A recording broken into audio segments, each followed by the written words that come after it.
Hey gang, Schlocktoberfest is keeping on with a review of the movie Jaws of Satan, aka King Cobra. Satan has apparently taken the form of a snake, although if anything we've learned from religion, Satan is a snake. And Satan has decided that he wants to ride the train as a snake and try to get revenge against a priest who comes from a long line of cursed druids. But of course, you know, the train stops and the snake gets off the train, doesn't even bother to pay a ticket or anything like that, because of course, it's Satan. And decides to go to a town and look for the priest. But what does it do along the way? Of course, it gets people. And at one point, while in a field, I believe it was, it actually stood straight up like a stick. There's also a doctor involved in the movie named Dr. Sheridan, who's trying to help the priest out and everything like that. And there's some big whoop-de-doo about a festival happening in town, and the mayor is all not too happy about it and all this other stuff, of course.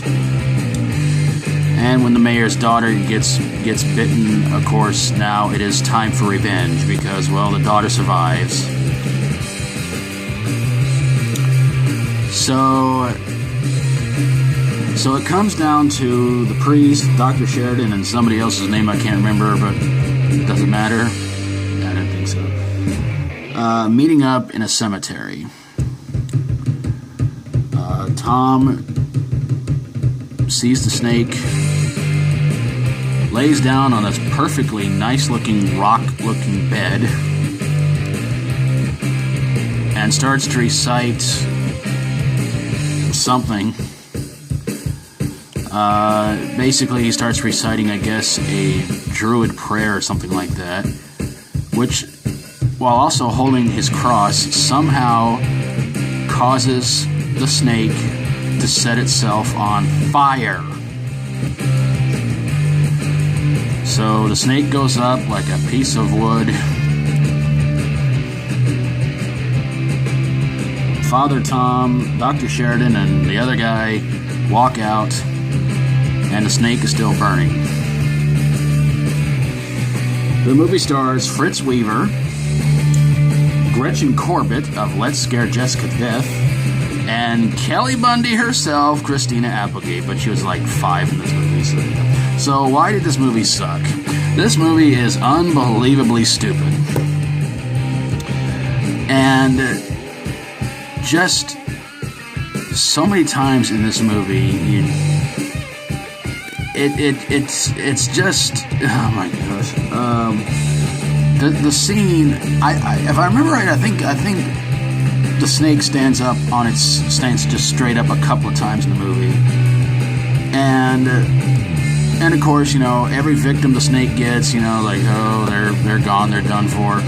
But it gets young Kelly Bundy, and then it's like, no, we have to let her live. Which I guess made sense, but it's not like there was kids lined up around the block to go see this movie anyway.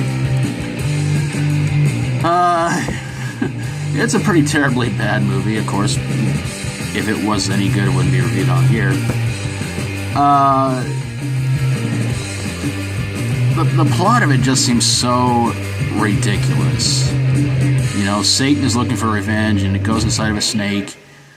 And it's almost like, you know, if there was a scene where the snake was looking through a phone book to try to find the priest, that could have been a very enjoyable part of the movie, and it probably could have gotten a pass. Or if it kept going from house to house to house asking for the priest and just started biting people or something like that. No, it sounds too much like Terminator, sorry. Of course, that would have been ripping off this movie, and then everybody would probably be sitting there going, Terminator was still better.